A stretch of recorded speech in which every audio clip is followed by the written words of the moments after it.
And it's the opposite of what I would call a schooly object. I often think of it like if I ever used to pick up a copy of the Financial Times, something in my brain turned to off. Yes. It's all of the lines going, just like, I can't take in this information. Yes. This is designed to feel. It says, come in. I use pencil, which is a very child-friendly object. Yes, absolutely.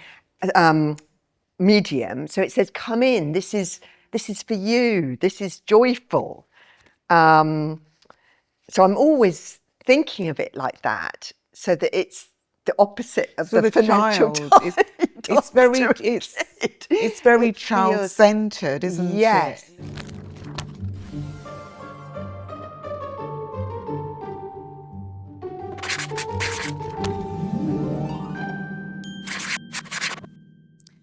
On this episode of My Words, My Book, we have Cressida Cowell MBE. She is the author-illustrator of the How to Train Your Dragon, The Wizard of Once, and Which Way to Anywhere book series.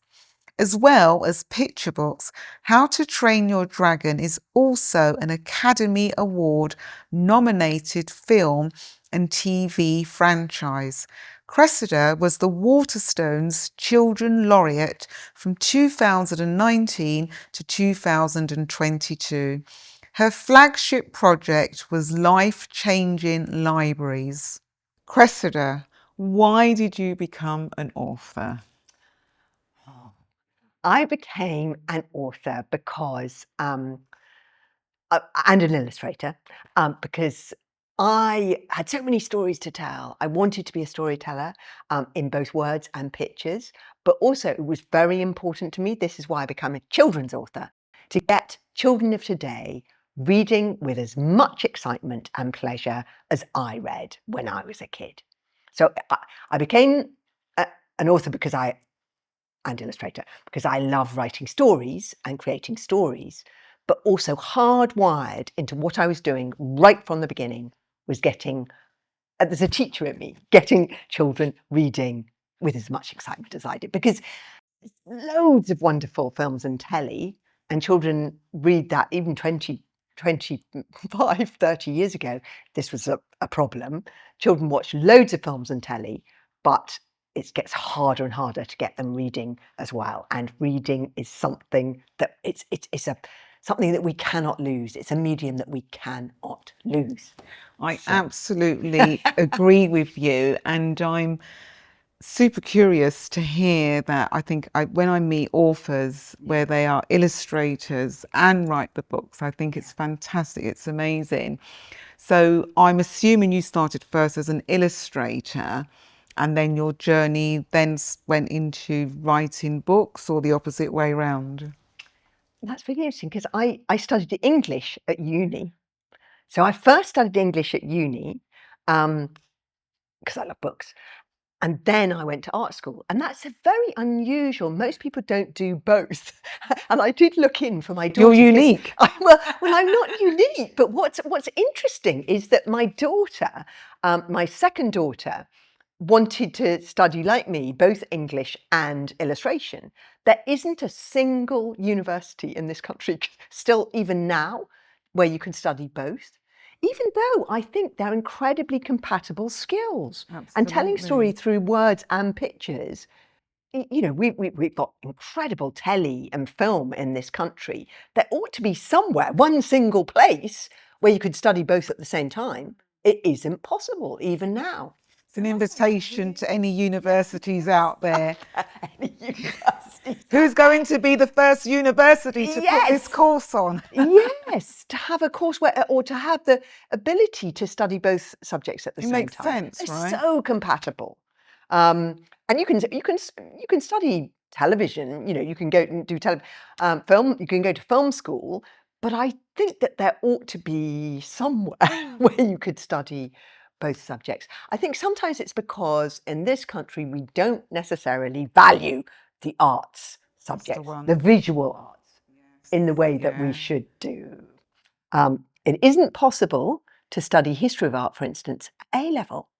Why is that? Exactly. I know. It's How just, can we yeah. not value what we have? You know, we're an incredible country for this.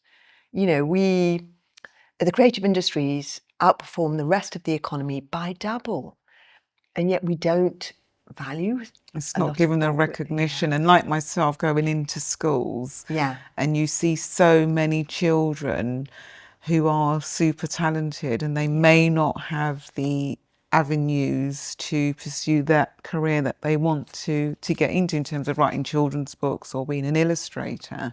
Yes, or going into films, or these are, and I mean, I'm very passionate about this because obviously my books have also been turned into films. And there was a recent incredible, wonderful, I love the film of How to Train Your Dragon, the live action that just happened. Lots of people may not know that, but that was filmed in Northern Ireland. Most of the actors, apart from wonderful Mason Thames, who played Hiccup, were British. You know, all of the dragons, the centre for their creation, was in London, the CGI dragons. We're amazing at this. These are not soft subjects. These are hard skills. Absolutely. And a lot of schools, art is being downgraded. Yes. It's a nice to have. It's Yeah. not a must Yeah. have.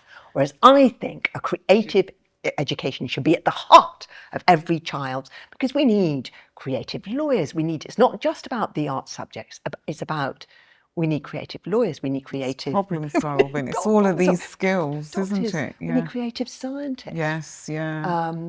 So hardwired into what I was doing right from the beginning was, it should really be how to train your child.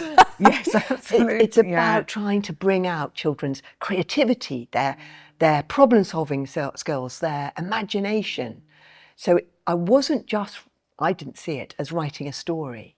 It was trying to bring out, you know, the best in every child, you know, tap into their natural imagination, their natural ability to think outside the box. Yeah, and I was interested, you were saying, because my son, who's dyslexic, I've got an older son who's autistic, but he studied visual effects.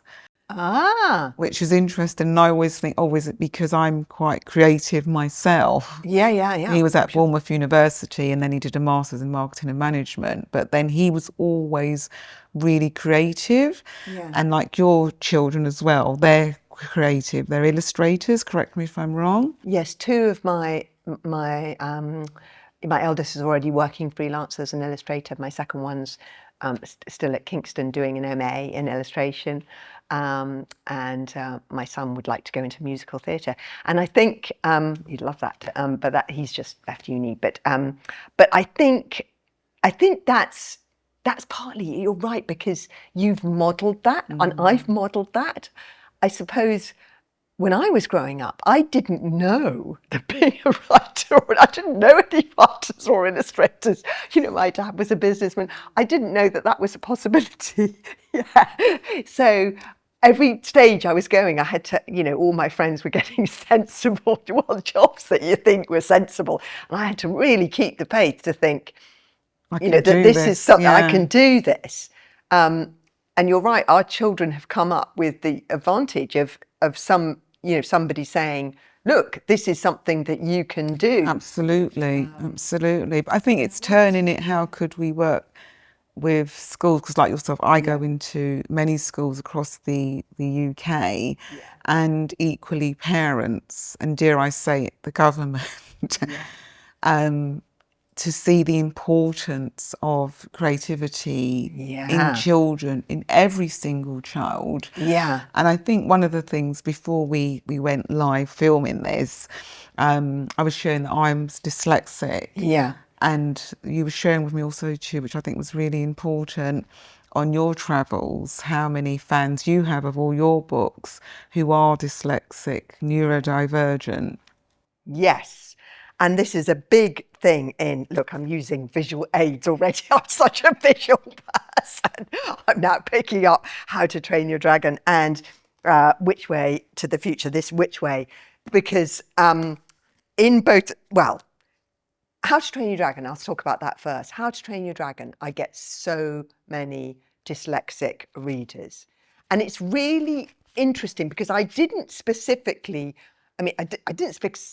set out to do that, and these are, what's interesting about these books is they are not in any way, the ideas are actually very complicated and the language is not, I'm going to use a horrible expression, dumbed down.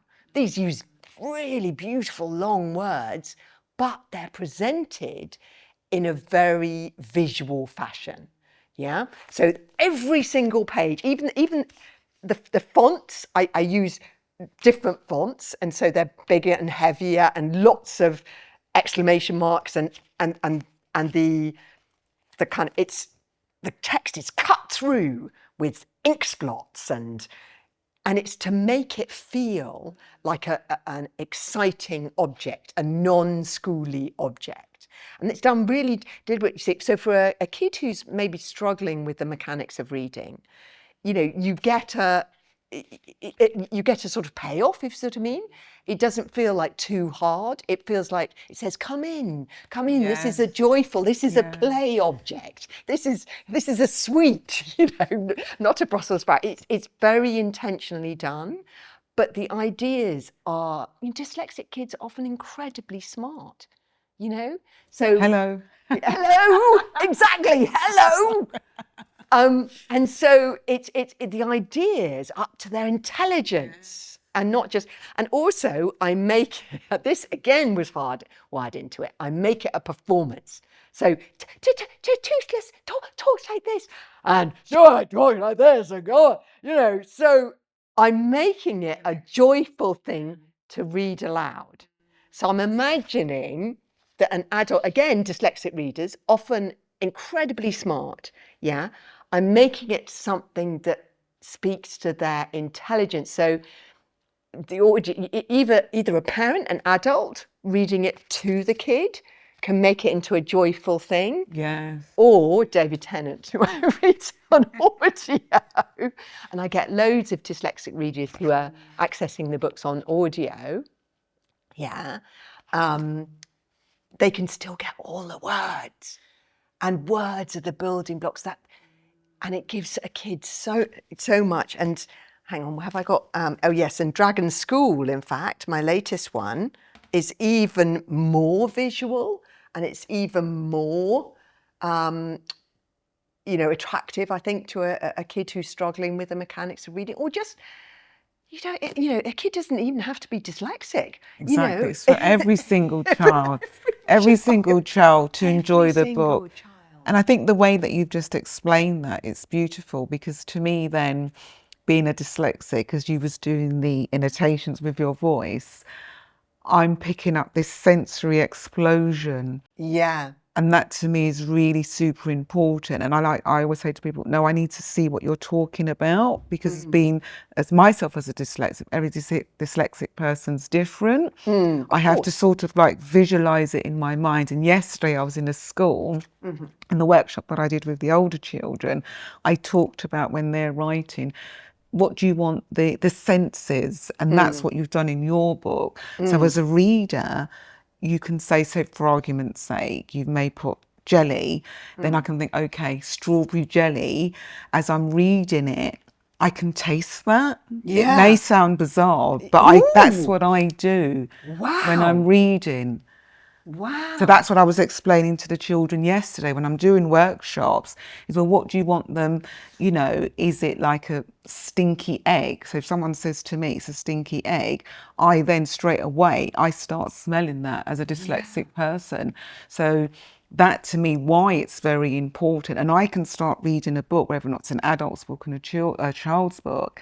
After the second or third page, I know if the book's for me, whether or not I put it away or whether or not I'm invested, because it's tapping into my senses. Senses, yes. It's powerful, isn't it? It's really powerful. And that's why a book as a physical object, I think almost like the book is almost like the perfect Montessori object. Yes, love Montessori, love Maria Montessori. Yes. I'm an early years person, so.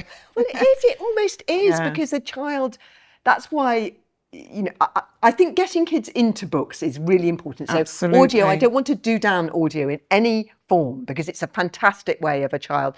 But then in a physical book, if a child can follow along, this is why I think children apparently absorb, or all of us absorb information in a book even better than they do if they read it on screen, because you know where you are in the story. You physically know where you are, and you can see where you are on the page. Yes. So the information goes in and it sort of sticks in a kid's brain.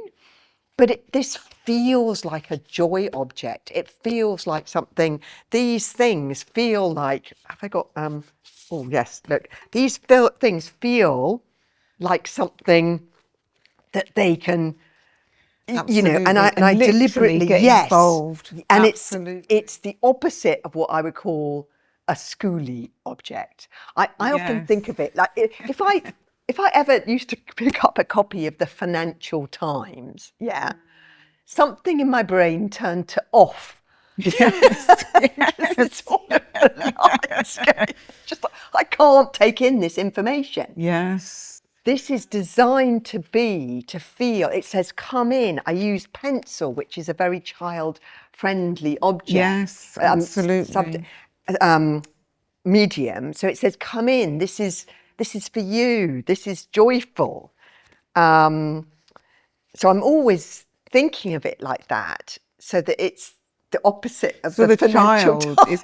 It's very child-centered, isn't Yes. it? And I think it's just amazing. And like with your new book, Which Way to the Future? Yes. A brief synopsis of this, your new book, which is just looks another delight. Oh, sensory explosion. Thank you. Well, the Which Way books, just before, I suppose, also, just to kind of carry on also with them being for all children, but also particularly neurodivergent children in mind. I mean, it's partly because also I get a lot of Hiccup, for instance, I get a lot of, because he's very smart and he's a bit different, I get a lot of children who are maybe autistic or neurodivergent children who are very interested in it. So I did bear that in mind when I was writing these books. Again, these children, K2 is dyslexic, and Isabel, these children are twins. And Isabel, I think in my head, is ADHD, partly because I suspect that I'm ADHD myself. And I was always in trouble at school. Because I couldn't sit still for long enough, and I meant really well, and I was really interested in learning, but I couldn't do things in the way that. So in these books, there definitely are children who are possibly not quite fitting in. The other thing is, I'm just going to come in here and digress slightly about not being able to sit still. And that is sometimes a requirement that a lot of schools have for children to sit still. And I just think, for some children, they cannot sit still. I remember my son, myself, I cannot sit still. So I just think it's such a shame when schools have that as a requirement for these children who cannot keep still. They think that there is something wrong with them. And actually, you walk into any staff meeting, into a staff meeting within a school, how many teachers can't sit still themselves? So I think it's just a reflection, a call out to the wonderful teachers out there. Please, I love teachers. We love teachers. You know, I'm an ex-early years teacher myself. Please bear that in mind for all these beautiful children, that some children cannot sit still. And it can easily, as it does with Isabel, one of my characters, turn into an attitudinal problem. It can start because of a child constantly getting told off and not, and it can either with me, it just made me sad. It becomes a self-fulfilling prophecy. But it becomes a self-fulfilling prophecy. Anyway, Which Way to the Future is three. I love the hardbacks. I'm holding up the hardbacks but they do go into paperback as well. And they're, again, I hope, beautiful objects that say, come in to a kid, come in, this is a place. but they're about, the Which Way books are about a kid. All of the children have magical gifts in these stories. I say at the beginning, there's 4 heroes. So 2 of the heroes are from a magical, this is set right here, right now. But 2 of the children are from a magical family in a modern world that is not very open-minded about magic. And their mother has remarried the father of Theo and Mabel, who are supposed to be from a non-magical family. I said I love teachers. He's the head teacher. But all of these children have magical gifts. It's just that they haven't come in yet, is the thing. And the magical gifts of magical people don't come in until they're about 9, 10, 11 years old. And yes, and they're all gonna find, in the 3 books, they all find out what their magical gifts are. And at the beginning of the first one, Which Way to Anywhere, these 2 sets of children are arguing because they've been put together in what you might call a family that lots of children end up in like a blended family. Yes. But nobody asked them. Yeah. The one thing they can agree on is the baby sister of both sets of children, who's called Anna Peck. Okay. And something very strange is going on because Anna Peck's powers have already come in, and they're magic that works on plastic. So, which is a power that nobody's ever seen before. In the first book, K2, the dyslexic kid, his magical power comes in, and it's such a cool one. He has the power of drawing maps that show the which ways, the crossing points between the worlds. So on one side of the piece of paper, a piece of paper has 2 sides. One side of the piece of paper, he draws his fantasy map. And on the other side of the piece of paper, he draws somewhere he knows well, like his fridge in his kitchen. And then he draws an X on both sides of the piece of paper, which means that he can go to the fridge in his kitchen and push through to the other side of the universe where that fantasy map is actually true.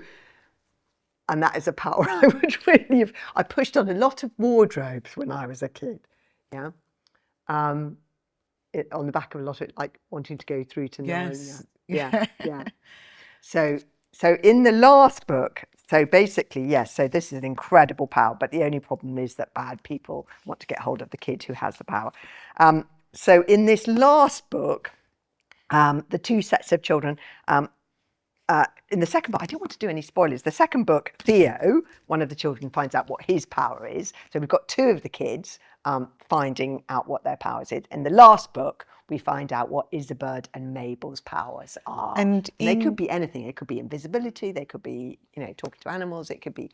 When I was a kid, I really wanted a magical power, and they have to find out in time to save their baby sister, who, it's a long story, but yeah. And in the current book, do you have a favourite page?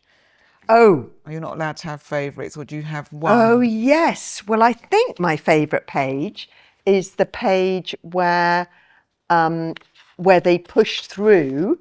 This is the X. This is the wormhole. Yes, so what I like about this is that it's very visceral, as you were saying.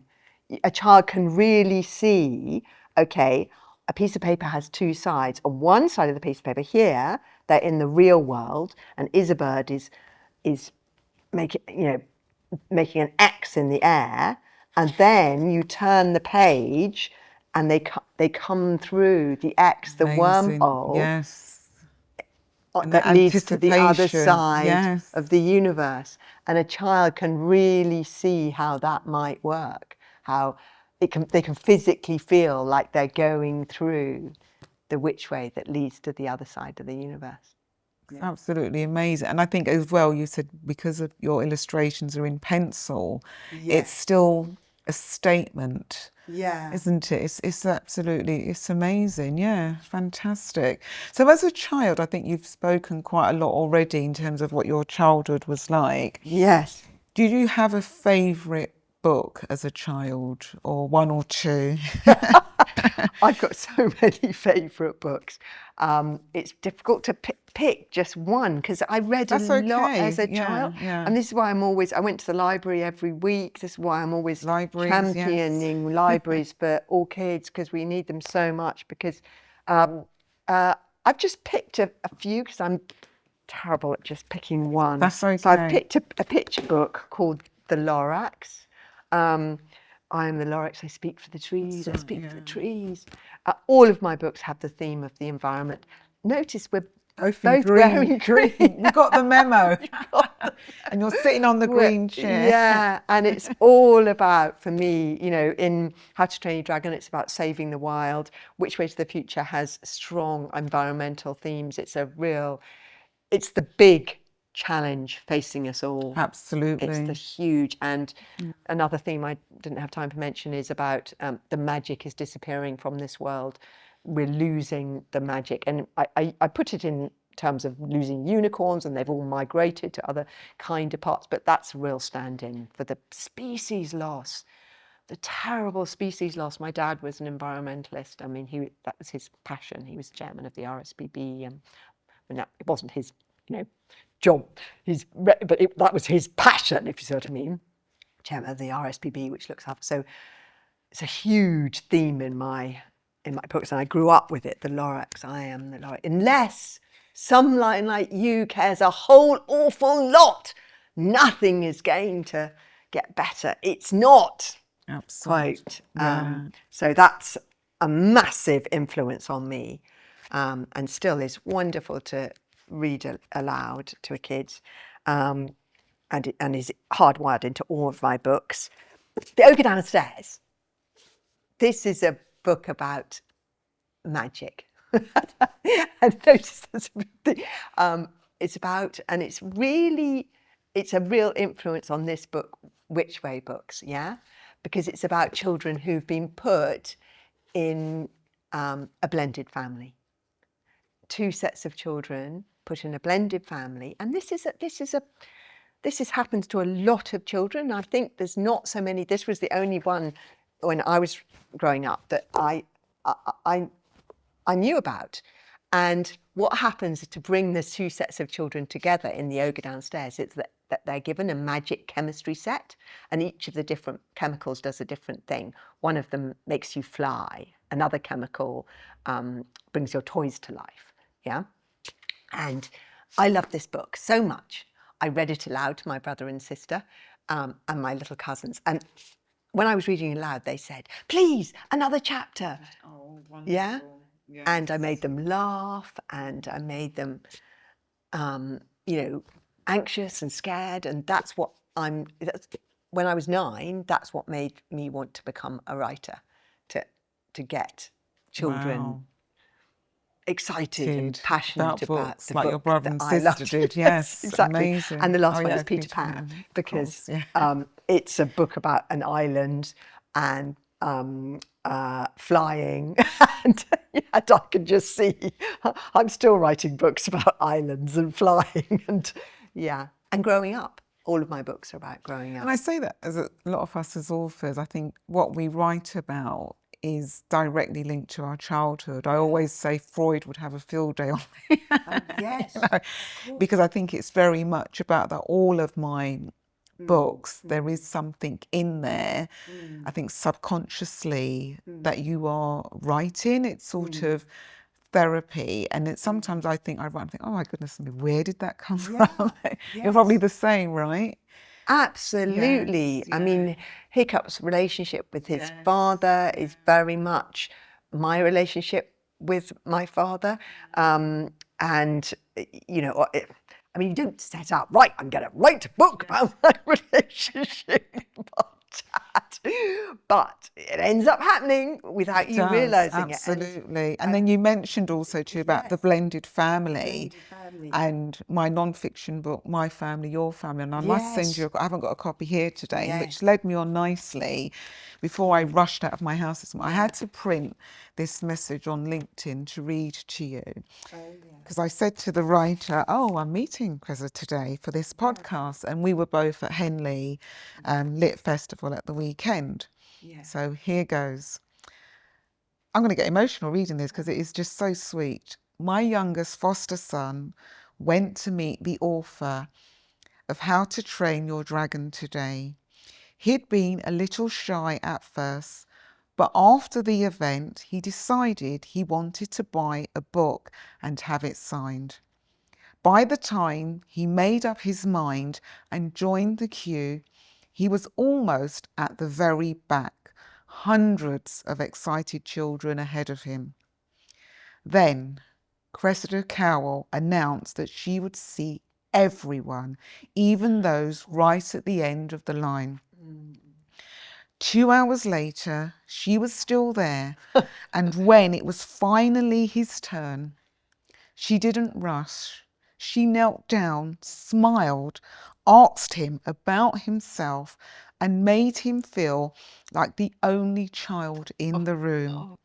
With all her fame and success, I was so moved by her humility, by the way she treated every single young fan with the same warmth and dignity. It was such a simple moment, but to one little boy and to one very grateful foster dad, it meant a great deal. You make me cry. I mean, that is so, well, I mean, that is just so moving, isn't it? And it's so humbling, isn't it? That what an effect and what a wonderful privilege being a writer is, that you can touch the lives of young children. You can move them. You can, oh, that is just, And that for sort that of thing. child who is a child in foster care, having that sense of belonging, that warmth, and I would hazard a guess that child would never forget that moment. Never, probably even when they're 60, 99, will always remember meeting you and that kindness. And I'm there. When I read that, I thought, yes, I must share that with you today on the podcast because it's important. And for us as authors, how privileged we are, because I always say, I will talk to every single child, because one of the jobs that I did, I used to work with, when I sort of like had a gap from teaching, I worked with the health visitors, and my job was to weigh all the newborn babies in clinic. And on a very busy clinic day, we could have sometimes 60 parents coming in. And from the very first child to the last child and the last baby and their parent, you still had to give the same energy. Because it's so important. Because for them, it's just this precious, incredibly important moment. And I completely, and that is just wonderful, wonderful. Thank you to for writing that, because that's such I'll give you his details. He did say, reminder.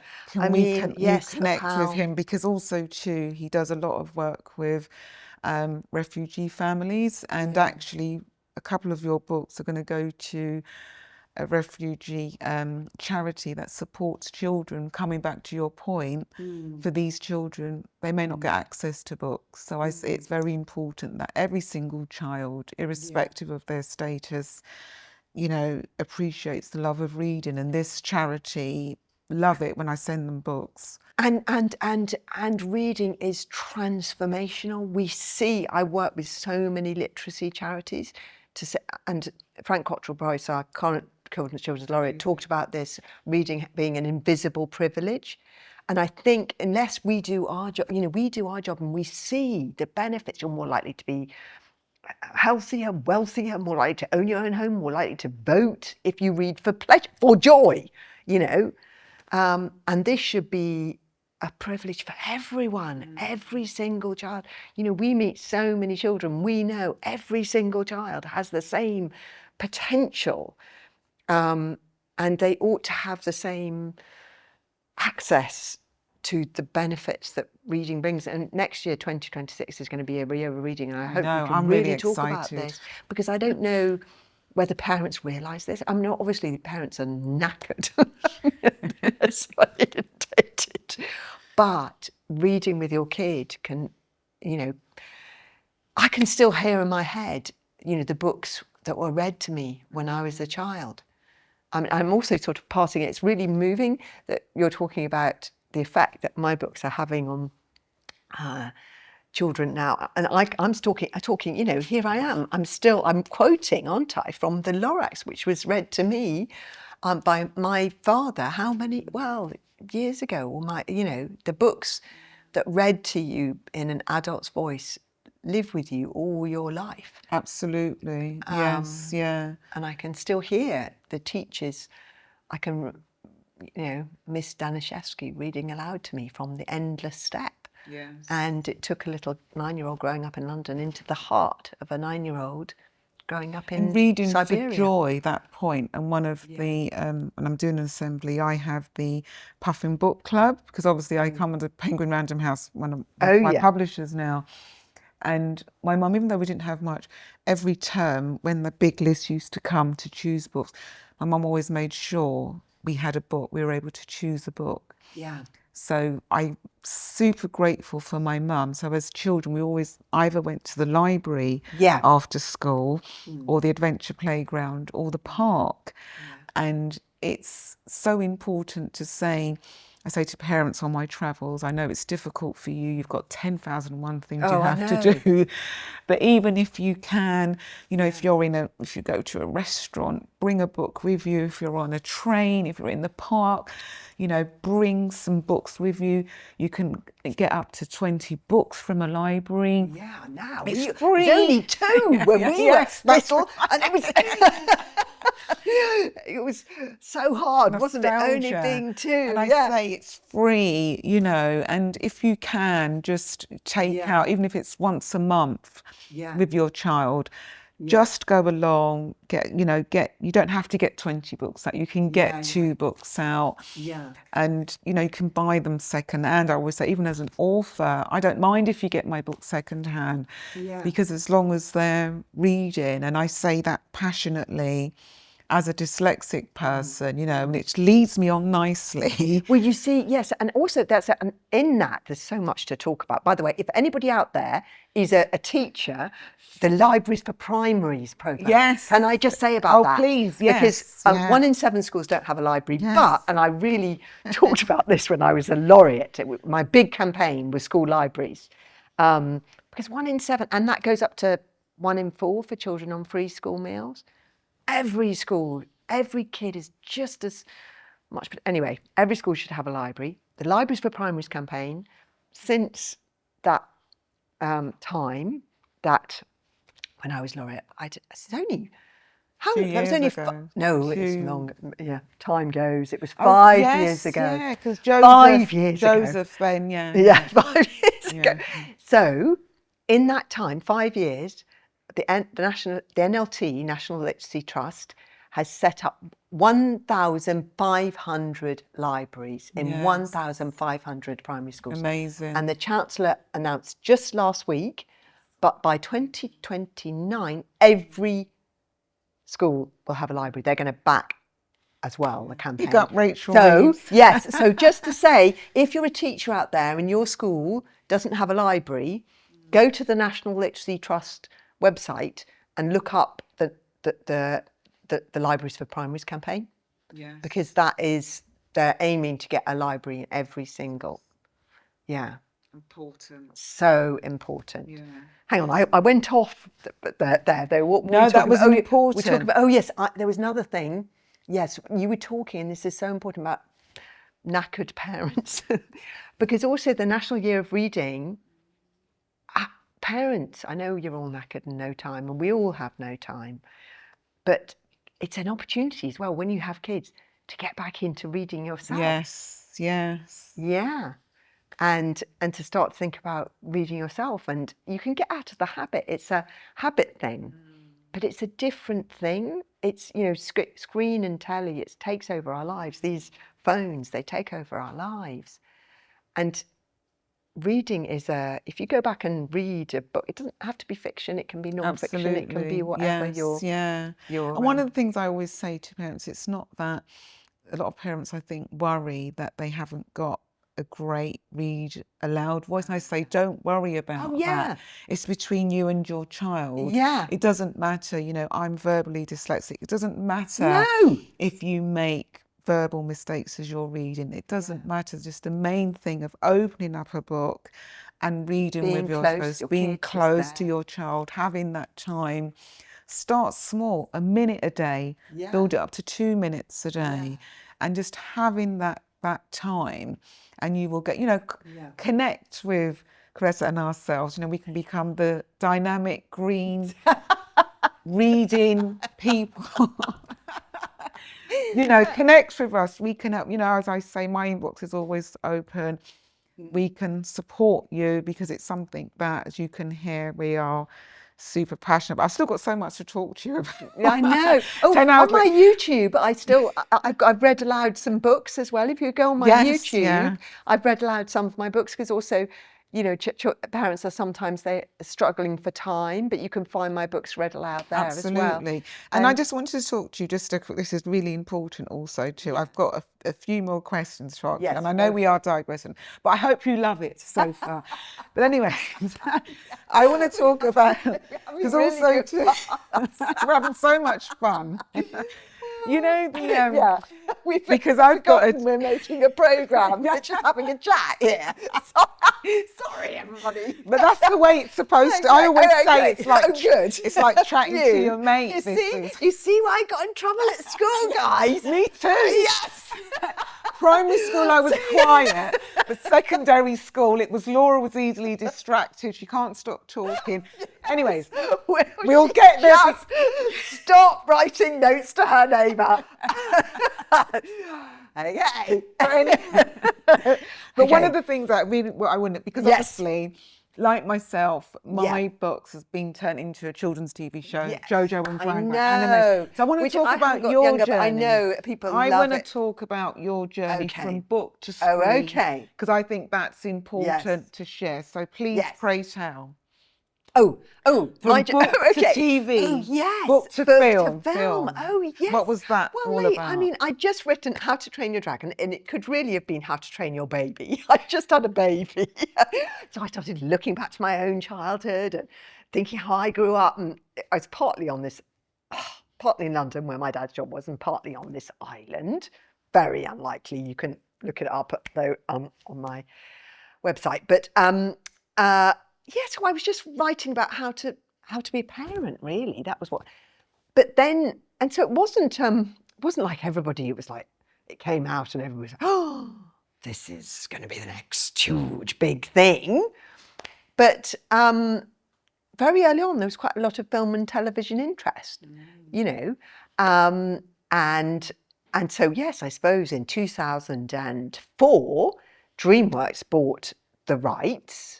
I know, but I didn't think they were going to make it, you know, because often books get optioned and they don't necessarily make it. Sure. So it then takes a very long time to make an animated film. So they'd bought the rights, and I thought, great, because I love, this is going back in time, I loved movies that they were making at the time, like Spirit, and they'd made the Wallace and Gromit, and they really seemed to get that this is, I'm trying to write stories that make you laugh and make you cry sometimes and make you think about the environment. And so they very much got the idea that it was about the child and their parent and them thinking about things in slightly different ways. The message in How to Train Your Dragon is very much about you know, Stoic is the kind of person who, if he meets a problem, he punches it.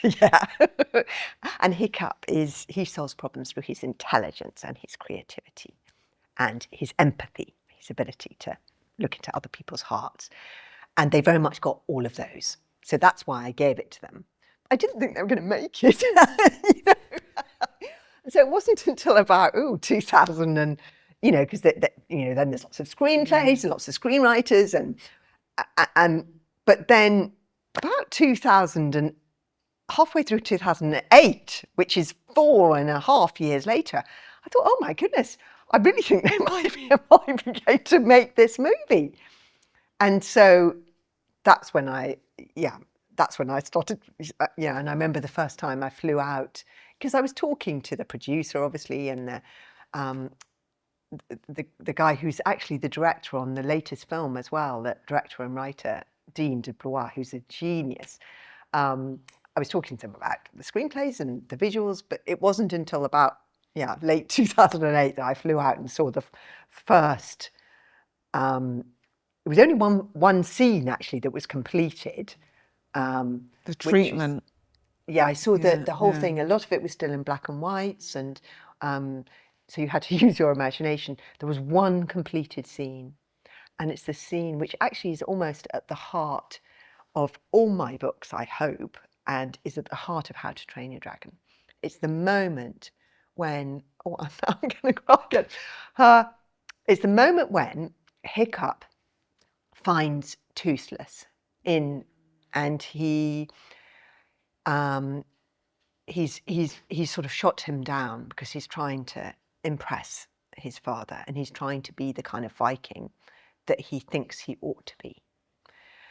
But he suddenly sees the consequences of his actions, and there is the dragon, and Toothless is all wound round with ropes, and he says this really important line, which is, I looked into the eye of that dragon and I saw myself. Powerful. Powerful. And this is what I hope that books do as well. They take you into the heart of somebody else. Yes. And somebody else's experience. And I saw this was the only completed scene in the whole of the movie. And I just thought, that's it, yeah. That is it. Yes.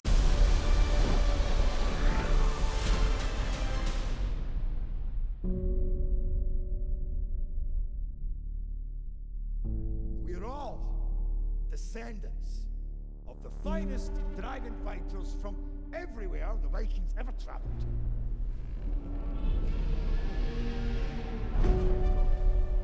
These beasts are a threat to all of our lands. It's time, Hiccup.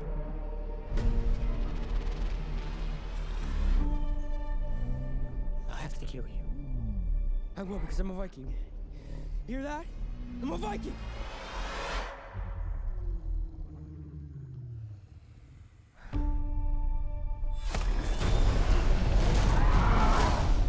It's okay. I won't hurt you.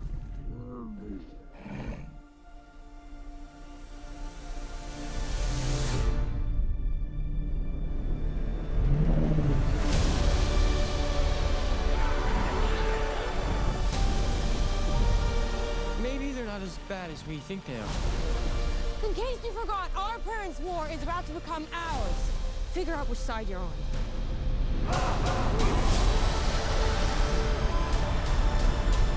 They've killed hundreds of us! And we've killed thousands of them! Toothless, no! He's a friend! You all need to see this. I'm not one of them. Wow, you've lost everything. Your father, your tribe, your best friend. What are you gonna do about it? Probably something stupid. Well, you've already done that. It's something crazy. What's up to us? Us? Stick with me. All right, bud, you ready?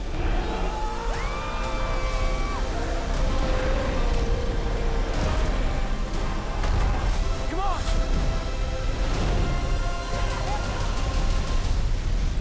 Here it comes! The terrible terror! It's like the size of my... I am so proud of this movie, and it's going to be wonderful. And however it does, because you can never tell, with a book, with a movie, with anything. All you can do is put your heart and soul into it. Yeah. Yeah. And hope that it touches and moves other people. Which it has done. Which it has done, is it? Yes. But what all you can do is create something wonderful about things that are so important. Like, again, that the messages of the film and the books are about the wild and how we interact with the wild, and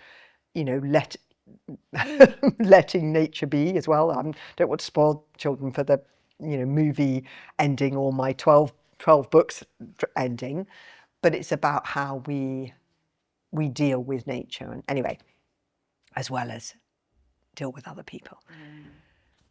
But yes, all we can do as writers is create the most beautiful, amazing. wonderful, and I hope important stories, and hope that they touch other people. Oh, move yeah, them. indeed, absolutely. That's just an amazing story, and I think it loops back into Which Way to the Future.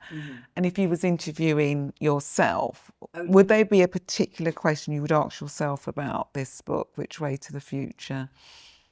I think with books, don't you, that we're writing them to answer questions, aren't we? Yes. We always are. And that's what makes them, we don't always, well, I don't always know the answers.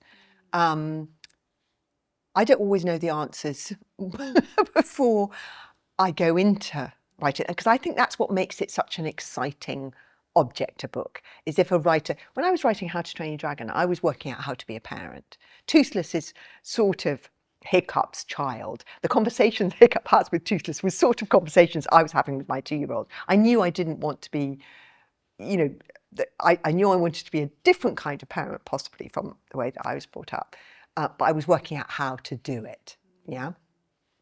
And you might not know it, but you might not know it. It might not say this is what I'm. It sounds to say this is what I'm trying to work out here. But in which way? The questions I'm asking, I suppose, is what are the magical gifts that you want children to have? And it's also about dealing with an absent parent, I guess.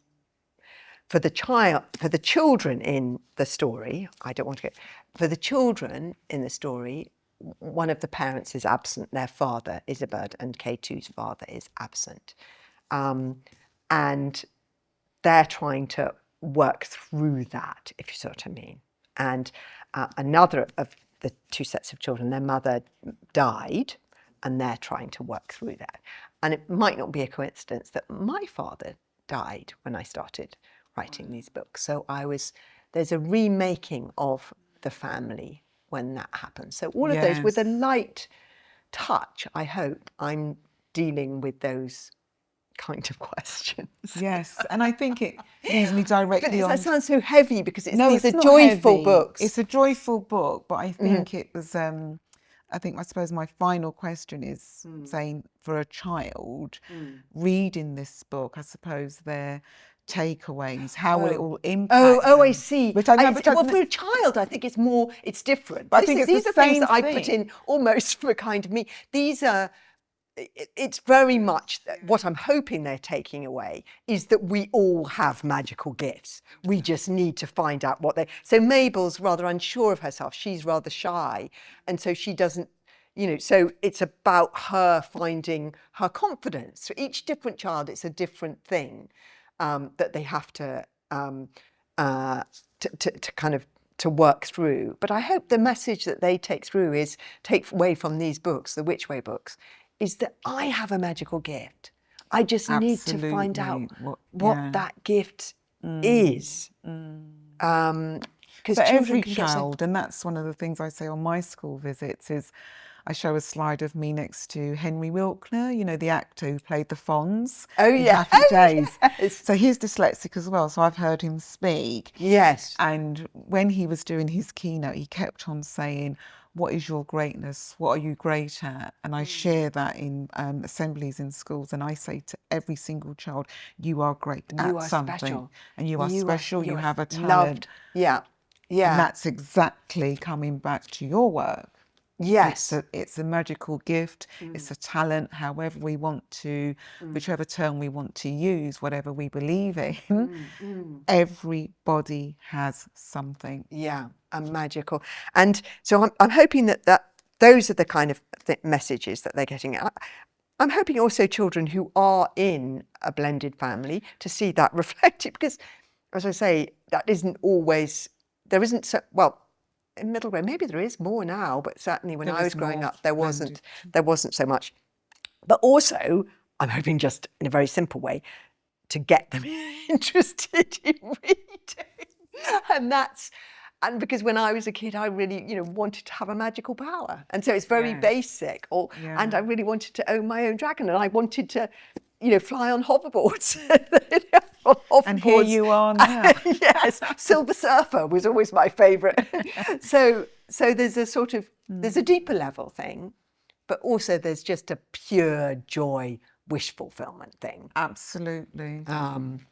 And yeah, so there's these bigger messages, I would say, always in my books about environment or finding your own magical Absolutely. gift. The But themes then are there, also- aren't they? And I'm going to just grab this beautiful book. Oh, which the one's newest the one, future? this one here, and just talk to camera. Oh. This You're so sweet. amazing book, Which Way to the Future. To the future. The future's bright. Yes. Is that you can get this book, you can purchase this book, you can get it from the library.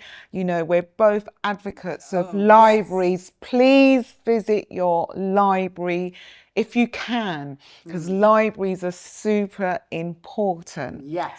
And as I always say, keep on reading and reading and reading and reading. And thank you. Thank you. Absolute pleasure. It's been wonderful. Thank you for having me. No, you're welcome. You're welcome. Thank you so much. Thank Is that all you.